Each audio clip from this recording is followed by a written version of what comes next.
Dans l'assemblée des saints, assoiffé je me tiens, que ton onction descende sur moi. Conscient que mon destin est dans le creux de ta main, que ton onction descende sur moi. Je suis disposé, assoiffé, que ton onction descende sur moi. Je suis disposé, assoiffé, que ton onction descende sur moi.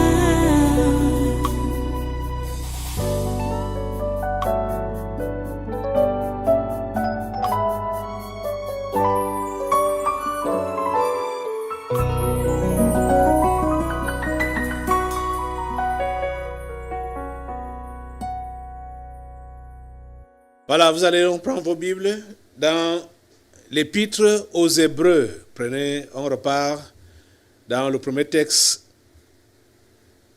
qu'on a utilisé pour ouvrir ce séminaire. Hébreux chapitre 12, donc, prenez ça. Versets 1 à 3, Hébreux chapitre 12. Nous allons faire le parcours de tous les textes qu'on a évoqués pendant ce programme. On commence ici, là, Hébreux chapitre 12, versets 1 à 3, qui dit donc: Nous donc aussi, puisque nous sommes environnés d'une si grande nuée de témoins, rejetons tout fardeau et le péché qui nous enveloppe si facilement, et courons avec persévérance dans la carrière qui nous est ouverte, ayant les regards sur Jésus, le chef et le consommateur de la foi, qui, en vue de la joie qui lui était réservée, a souffert la croix, méprisé l'ignominie et s'est assis à la droite du trône de Dieu. Considérez en effet celui qui a supporté contre sa personne une telle opposition de la part des pécheurs, afin que vous ne vous lassiez point l'âme découragée. Prions le Seigneur. Dieu Tout-Puissant, nous bénissons ton nom ce matin, nous le bénirons toujours pour ta bienveillance, ton amour, ton amabilité de nous instruire dans tes voies. Merci Seigneur parce qu'aujourd'hui encore, tu veux nous instruire. Ma prière est que tu puisses vraiment donner l'oreille des disciples à tes enfants. Tous ici présents et tous ceux-là qui suivent ce programme partout dans le monde, Seigneur, donne-leur les oreilles des disciples. Donne-leur les oreilles des disciples. Donne-leur un cœur réceptif. Oh Dieu, s'il te plaît, interviens. Donne un cœur réceptif. S'il te plaît, Seigneur, permets que ta volonté s'accomplisse dans chaque vie. De tes enfants qui sont ici, assemblés, au Tabernacle de la Liberté, ici à Yaoundé, et partout dans le monde, partout en Afrique et partout dans le monde où ce programme est regardé, je prie, Père Saint, que tu sois avec chacun et que tu accomplisses ta volonté dans la vie de chacun. À toi toute la gloire et tous les honneurs. Au nom puissant de Jésus, nous avons prié. Amen. Amen. Prenez place. Asseyez-vous dans sa sainte présence. Alléluia. Béni soit le Seigneur. Nous sommes reconnaissants à Dieu pour tout ce qu'il fait, sa bienveillance dans nos vies. C'est un Dieu immensément grand, un Dieu immensément puissant. Vous êtes en train de constater depuis longtemps que le Seigneur nous conduit sûrement. Et chaque programme, chaque jour de réunion, chaque séminaire n'a jamais été semblable à un autre. Ça nous montre l'immensité de la grandeur de Dieu. Il est immensément grand. Et ça nous montre que nous ne sommes pas encore réellement au bout. Vous comprenez la raison du sous-thème. Dieu n'a pas encore fini avec toi. Ça, c'est vrai. Dieu finira avec nous quand la trompette sonnera et nous trouvera en poste. En poste. C'est là qu'on saura que Dieu a fini avec nous et a bien fini avec nous. Tant que nous sommes encore là, Dieu n'a pas encore fini avec nous. Donc vous comprenez que pendant ce programme, le séminaire de ce mois-ci, nous sommes donc en course. Nous sommes en course. La course chrétienne. Et nous devons combattre selon les règles. Nous devons combattre ou courir selon les règles, selon les prescriptions. Oh mon Dieu. Ouvre l'intelligence à tes enfants. Ouvre la compréhension à tes enfants. Courons avec persévérance dans la carrière qui nous est ouverte. Quand nous avons cru, quand tu as cru, ou quand tu vas croire pour ceux qui n'ont pas encore cru, tu dois comprendre que Dieu t'a ouvert une carrière. Tu as une nouvelle carrière, tu as une carrière. Pour ceux parmi vous ceux qui sont encore des enfants ou des jeunes, vous êtes élèves ou bien étudiants, vous songez seulement à une carrière pour cette vie. Alors que vous êtes déjà croyant. Pourtant, vous avez déjà une carrière qui est ouverte devant vous. Vous ne voulez pas exploiter ça. Vous vous souciez seulement de votre carrière sur cette terre. Et Seigneur, ouvre les yeux à ces enfants. Oh Seigneur, ouvre les yeux à ces enfants. Je vous témoigne et je vous dis la pure vérité que depuis que j'ai cru, j'avais compris cette histoire intuitivement comme ça là, que Dieu m'a donné une carrière. Étant encore petit, étant encore sur les bancs, à chaque rentrée, je donnais déjà mon identité. Et donc, tout le monde pouvait déjà savoir qui je suis. Et l'année finissait, je suis intact dans ma position, sans faire comme certains parmi vous là. Il prétend même dire qu'il est chrétien. L'année scolaire n'est même pas encore finie, ou l'année académique n'est pas encore finie. Il commence à se plonger dans la mondanité avec ses camarades à qui il a dit qu'il est chrétien. Vous voyez la souillure. Ça dit, c'est honteux de votre part, c'est honteux.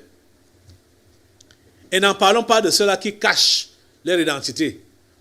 Depuis qu'ils sont avec leurs camarades, leurs gens, les gens autour d'eux ne savent pas qu'ils sont chrétiens. Beaucoup ont une peur bleue de se prononcer comme fidèles du tabernacle de la liberté. Comme on sait que c'est l'église que tout le monde critique. Ils ont peur. Ils ont honte. Ce n'est pas la peur. Ils ont honte. Qu'on sache qu'eux aussi viennent ici, au tabernacle de la liberté. Ouais. Vous servez à quoi? Vous servez à quoi? Hein? Vous servez à quoi? Pour l'avancement du royaume de Dieu, vous servez à quoi? Sur cette terre, vous servez à quoi? Au juste. Vous servez à quoi? Vous êtes des inutiles. Hein? Et rappelez-vous que Jésus a dit que toute branche qui ne produit pas le fruit, le Père va couper ça. Hein? Vous êtes inutiles. Quand vous ne pouvez pas témoigner de Jésus-Christ, ou quand vous avez honte de témoigner de Jésus-Christ, vous avez peur de témoigner de Jésus-Christ, quand vous ne vivez pas comme chrétien au milieu des païens, vous êtes une honte, vous êtes une souillure. Et vous péchez même encore avec les païens qui savent, qui savent que vous avez dit que vous êtes chrétien. Vous péchez avec eux. Vous commettez les péchés avec eux. Ouais, c'est la souillure. C'est la souillure. Ça doit s'arrêter. Hein? C'est la souillure. Vous voyez ça? Comment? Les gens que nous sommes appelés à sauver, on les noie davantage. Vous voyez ça? C'est honteux. C'est très honteux. Vous devez vous révolter pendant ce programme. Hein. Vous devez vous révolter. Chacun d'entre vous doit prendre la course. La course chrétienne. Chacun d'entre vous doit courir avec les choses de Dieu. Chacun d'entre vous doit courir avec l'évangile. Fini la paresse. Fini la nonchalance. Vous comprenez? Ça doit finir, ça doit finir. La paresse, la nonchalance, la négligence, hein? Les distractions. Puisque vous engagez dans la distraction. Alors que vos vies sont en danger. C'est la vision que Dieu m'a montrée. Nous sommes dans la course. Il y a l'eau partout. Il faut sauter. Il faut garder les yeux fixés sur l'objectif. Mais plusieurs sont distraits pour regarder à gauche, à droite. Tu vas perdre le chemin. Tu vas perdre la route. Et tu vas te retrouver dans l'eau. Tu vas te noyer. C'est de ça qu'il est question. Restez focused. Hein? Concentré sur l'objectif à atteindre. L'objectif. Le but. Quand vous entendez parler du but, comme l'apôtre Paul a dit ici. Je cours vers le but. Dans Philippiens là. Philippiens chapitre 3 verset 14. Quand il dit que je cours vers le but c'est quoi? Hein? Je cours vers le but pour remporter le prix de la vocation céleste de Dieu en Jésus-Christ. Je cours vers le but. Le but c'est quoi? C'est le salut de ton âme et le salut des âmes de ton entourage. Les âmes des autres. C'est là le but. C'est là le but. C'est vers là qu'il faut courir. Je cours vers le but. Je cours vers le but pour remporter le prix de la vocation céleste de Dieu en Jésus-Christ. Et quand il dit ce qu'il dit là, peut-être c'est mieux que nous puissions d'abord lire ce qui précède. Ce qu'il a d'abord dit. Il raconte, il est en train de témoigner. Il est en train de rendre témoignage de sa vie avant et après avoir connu Christ. Comment il prend donc les choses maintenant là? Qu'est-ce qu'il était avant? Avant, il était un religieux. Avant, il était un pécheur. Avant, il avait des choses pour lesquelles il se vantait. Donc, sa vie d'avant était comme plusieurs peuvent dire que était une réussite.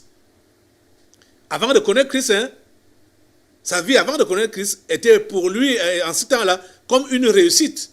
Donc ce que plusieurs parmi vous derrière lesquels vous courez, les choses derrière lesquelles vous courez aujourd'hui.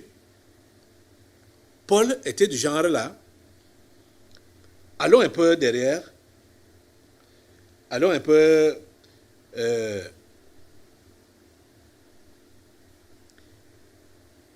à partir du verset 5, quand il raconte donc sa vie passée, et après il va raconter sa vie présente, après avoir rencontré Christ, après avoir donné sa vie à Jésus. Philippiens chapitre 3, on est au Philippiens chapitre 3, verset 5. Il dit, moi, circoncis le 8e jour. Donc il raconte les choses de la religion, comment il était circoncis le 8e jour, de la race d'Israël, de la tribu de Benjamin, hébreu, né d'hébreu, quant à la loi pharisienne, quant aux zèles, persécuteur de l'Église, irréprochable à l'égard de la justice de la loi. Vous voyez? Voilà sa carte de visite dans le passé. Mais écoutez ce qu'il dit au verset 7. Mais ces choses qui étaient pour moi des gains, je les ai regardées comme une perte à cause de Christ. Or, vous autres, ce sont ces choses que vous recherchez maintenant comme gains. C'est de ces choses que vous voulez vous vanter aujourd'hui, que vous avez beaucoup étudié, vous êtes diplômé, vous avez le PhD, master en telle discipline, master en telle autre discipline, vous avez le PhD en telle discipline, machin, en telle autre discipline, vous avez telle formation. C'est de ça que vous voulez vous vanter aujourd'hui, ou c'est de ça que vous vous vantez aujourd'hui, ou c'est ça que vous recherchez aujourd'hui. Mais Paul dit que pour lui, ces choses-là, c'est une perte. C'était un gain auparavant, avant qu'il ne connaisse Christ.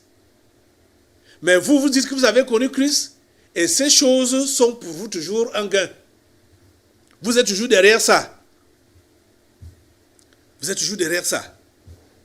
C'est ça que vous voulez présenter au monde, à la société, à votre entourage, pour montrer que vous avez réussi dans votre vie. Vous avez eu du succès dans votre vie. Vous avez bien étudié. Vous avez trouvé un bon emploi. Et vous faites beaucoup d'argent. Vous êtes marié. Vous avez des beaux enfants. C'est ça que vous cherchez. Oh mon Dieu. Oh mon Dieu. Aide ces gens à comprendre que ce n'est pas là le but de la vie. Que Dieu t'ouvre l'intelligence, que tu comprennes que ce n'est pas ça le but de la vie. Chercher à te positionner dans cette vie, dans cette société, ce n'est pas ça le but de la vie. Je ne sais même pas comment vous n'arrivez pas à apprendre de ce qui vous entoure, c'est-à-dire des exemples autour de vous. Ouais, Seigneur, ta grâce dans ces vies. Ta grâce, Seigneur, s'il te plaît. Vous devez comprendre que pour réellement réussir votre vie selon Dieu, vous devez consentir des privations. Vous devez consentir des privations. Vous devez vous priver de certaines choses que vous trouviez importantes auparavant. Vous comprenez? Afin de réussir selon Dieu. Paul dit, mais ces choses qui étaient pour moi des gains, je les ai regardées comme une perte à cause de Christ. Il a regardé ces choses comme une perte à cause de Christ. Mais vous voulez gagner ces choses-là. Vous voulez gagner à tout prix l'éducation. Vous voulez gagner à tout prix la notoriété. Vous voulez gagner à tout prix de l'argent. Vous voulez gagner à tout prix le monde. Vous voulez gagner une place dans cette société. À tout prix. Par tous les moyens. À tout prix, vous voulez vous marier. À tout prix, à tout prix, vous voulez percer. À tout prix. Paul dit qu'il regarde ces choses-là comme une perte à cause de Christ. Ce matin, est-ce que tu peux donner à Christ la première place et la dernière place dans ta vie? C'est-à-dire, je veux dire, lui donner, d'occuper tout en toi, Christ, que Christ puisse occuper tout en toi, tout dans ta vie. Oh mon Dieu, aide-les à comprendre. Rien ne doit rivaliser Christ dans ta vie. Rien ne doit rivaliser Christ dans ta vie. Je vais te dire la pure vérité. Ça, c'est des paroles de Christ même que je vais te redire. Que si tu n'as pas tout abandonné pour Christ, tu n'es pas chrétien. Tu n'es pas chrétien. Tu n'es pas encore chrétien. Si tu n'as pas tout abandonné pour lui, tu n'es pas chrétien. Ma prière est seulement que l'Esprit de Dieu vous donne de comprendre cela. Parce que beaucoup là, non, Esprit Saint, aide-les à comprendre. Il continue en disant au verset 8, et même je regarde toutes choses comme une perte. Je regarde toutes choses. Je regarde toutes choses comme une perte. Je regarde toutes choses comme une perte. Donc, Paul n'avait d'importance sur rien. Rien n'était important pour lui. Ça doit être la même chose pour toi. Je vous disais ici l'autre jour que, en réalité, la personne qui doit être, comment dire, le terme, indulgent, ou quand on est indulgent, on se compromet. Donc, c'est celui-là qui veut préserver ses acquis. Vous voyez? Et pour vous autres, le pasteur souffre. Le pasteur est pourchassé. Alors que si j'avais votre mentalité, j'allais préserver mes acquis, préserver ma vie, préserver ma position. et me taire, comme on veut que je me taise. Vous voyez, non? Mais je regarde tout comme une perte. Je ne préserve rien, je ne préserve pas ma vie. Je ne préserve rien, je ne défends rien. C'est pour vous. C'est pour vous. Parce que tout ce que ces gens veulent, c'est quoi? Que je me taise et que je me range derrière leurs mensonges. Je ne peux pas le faire. Je ne peux pas le faire en aucun jour. Vous comprenez? Je ne peux pas le faire. Je ne peux pas me ranger derrière le mensonge. Je ne peux pas me compromettre. Je ne peux pas être indulgent vis-à-vis d'eux et vis-à-vis de moi. D'abord, on veut ça comment? Vis-à-vis de moi-même et vis-à-vis d'eux. Pour les caresser dans le sens du poil, des poils. Jamais de la vie. Vous comprenez? C'est ça que Paul dit ici. Et même je regarde toutes choses comme une perte. Moi-même, je regarde toutes choses comme une perte. Donc, je ne défends rien, je ne préserve rien. Vous comprenez ça? À cause de l'excellence de la connaissance de Jésus-Christ, mon Seigneur, pour lequel j'ai renoncé à tout. Et je les regarde comme de la boue afin de gagner Christ. Tu ne peux pas gagner Christ si les choses du monde ne sont pas la boue pour toi. Tu ne peux pas gagner Christ si tu ne regardes pas les choses du monde comme de la boue, comme de la pourriture, comme vanité de vanité. Tu comprends ça? Tu ne peux pas gagner Christ. Jamais. Tu ne peux pas gagner Christ. Hein? Tant que tu continues à apprécier les choses du monde, tant que tu continues à apprécier les choses de cette vie, tu ne peux pas gagner Christ. Tu ne peux pas gagner Christ. Tant que les choses de ce monde ont encore de la valeur pour toi, et toi tu bagarres, tu luttes, hein, tu fais tout pour gagner les choses de cette vie, de ce monde, tu es en train de perdre Christ. Tu perds Christ. Parce que tu ne peux pas servir 2 maîtres à la fois. C'est impossible. Jésus l'a dit. On ne sert pas 2 maîtres à la fois. Ou tu aimeras l'un et tu haïras l'autre. Ou tu mépriseras l'un et tu honoreras l'autre. Et c'est ça qui se passe avec vous. Vous prétendez être chrétien. Cependant, vous êtes accroché au monde. Vous êtes accroché aux choses du monde. Vous êtes en train de montrer que c'est le monde que vous aimez. Et par conséquent, vous détestez Christ. Hein? Vous êtes en train de voir ça? Et même je regarde toutes choses comme une perte à cause de l'excellence de la connaissance de Jésus-Christ pour mon Seigneur, pour lequel j'ai renoncé à tout.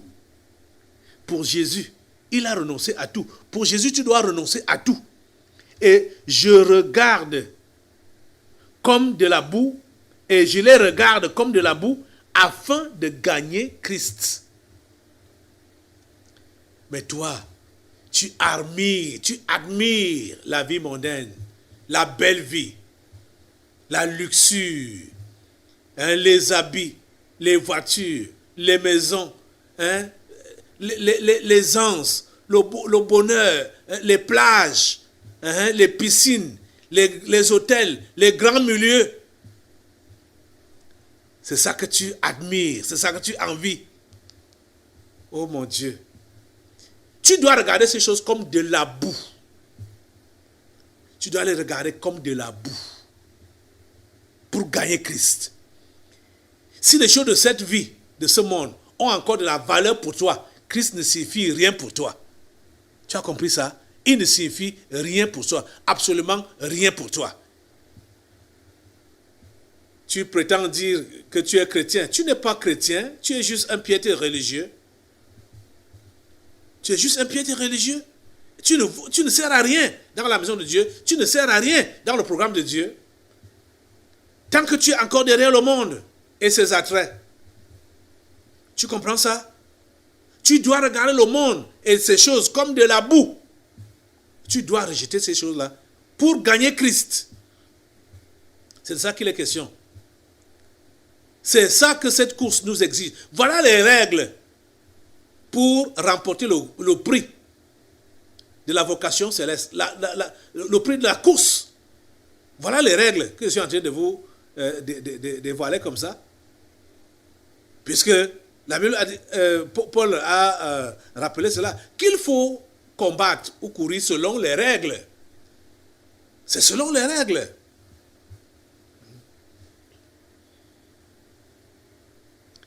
Et il continue au verset 9, et d'être trouvé en lui, c'est-à-dire d'être trouvé en Christ, non avec ma justice, celle qui vient de la loi, mais avec celle qui s'obtient par la foi en Christ.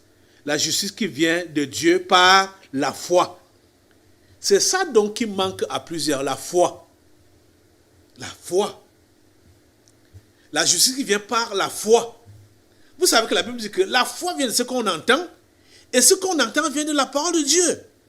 Pourquoi est-ce que vous n'avez pas la foi? C'est parce que vous rejetez la parole de Dieu. La foi est facile à être manifestée quand tu es prompt à obéir.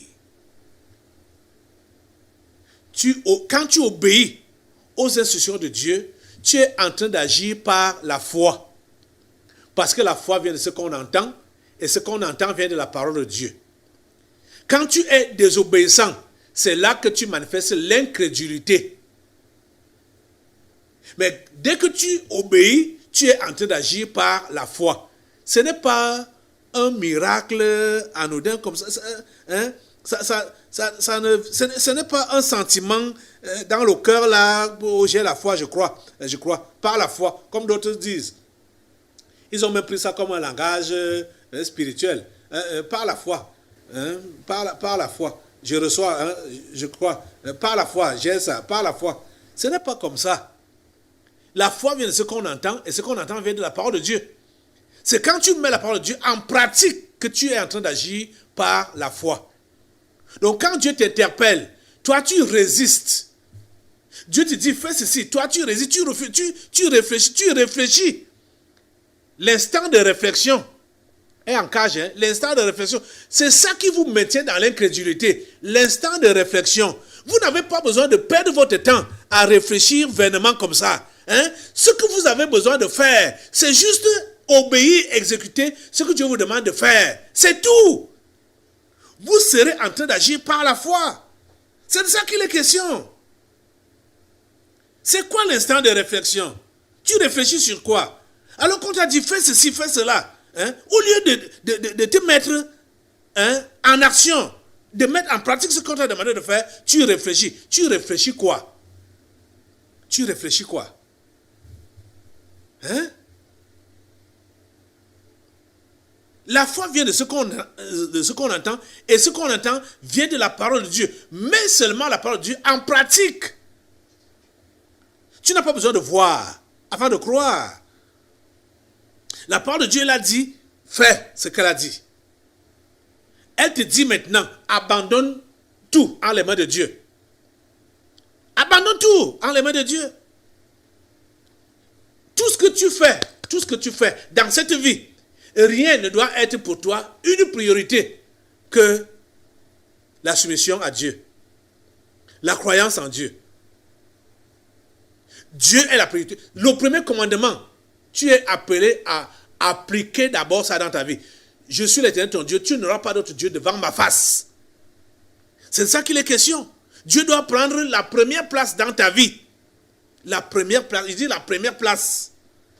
Il n'y a rien d'autre qui doit s'intercaler là ou s'interposer entre toi et lui. C'est de ça qu'il est question. Quel que soit qui tu es, quel que soit ce que tu fais, quand tu dis que tu deviens chrétien, tu lèves les mains, tu dois lever les mains pour dire Dieu, prends le contrôle. Je te laisse tout le contrôle de ma vie, de mon existence. Je ne vais regarder qu'à toi seul. C'est de ça qu'il est question. Tu comprends ça? Je comprends pourquoi on a dit de certains que ils veulent courir alors qu'ils sont en train de dormir. Étant endormis. Ils veulent courir. Pour aller où? Oh mon Dieu. Oh. Et vous savez que c'est dans le péché qu'on dort. C'est dans le péché qu'on dort. Hein? Quitte le péché. Réveille-toi, quitte le péché. Réveille-toi, quitte le péché. Réveille-toi, quitte le péché. Et prends la course. Tu comprends ça? Quand tu prends cette course, tu ne regardes pas ceux qui sont avec toi sur la piste. Tu ne te compares pas à eux. C'est entre toi et toi seul. Et devant Dieu. C'est ça qu'il est question. Ne regarde pas que tel s'est arrêté, je vais aussi m'arrêter. Hein? Tel a ralenti, moi aussi je vais ralentir. Non. Cette course, tu ne te compares pas à quelqu'un d'autre. Je vous ai dit hier que les performances que tu dois avoir se mesurent avec toi-même, avec tes propres performances. Et c'est à ton niveau là que tu dois redoubler des efforts pour être encore plus performant. Pas en comparaison avec quelqu'un d'autre, en comparaison avec toi-même. Tu as compris ça? Et d'être trouvé en lui, non avec ma justice, celle qui s'obtient, celle qui vient de la loi, mais avec celle qui s'obtient par la foi en Christ. La justice qui vient de Dieu par la foi. Verset 10. Afin de connaître Christ et la puissance de sa résurrection et la communion de ses souffrances, en devenant conforme à lui dans sa mort. En devenant conforme à lui dans sa mort. En venant conforme à lui dans sa mort. Vous savez ce que l'Esprit de Dieu est en train de dire ici là? L'Esprit de Dieu nous a d'abord dit que nous avons pour modèle Jésus. Donc, pendant que nous courons, nous devons avoir les regards fixés sur lui. Et Paul dit ici qu'en devenant conforme à lui dans sa mort, c'est-à-dire son modèle de vie. Et vous savez que Jésus est mort même depuis sa naissance. Jésus est mort depuis sa naissance. Pourquoi? Parce qu'il a abandonné la gloire céleste pour naître parmi les pécheurs. Comme un simple homme. Il a abandonné le trône céleste pour venir parmi les pécheurs, les humains. Donc, il a commencé sa vie comme dans la mort, dans le dénuement, dans l'effacement. Et on voit dans son cheminement, dans les évangiles, jusqu'à l'ultime, là où il part mourir comme un brigand à la croix. Vous voyez? Dans l'assemblée des saints, assoiffé je me tiens, que ton onction descend sur moi. Conscient que mon destin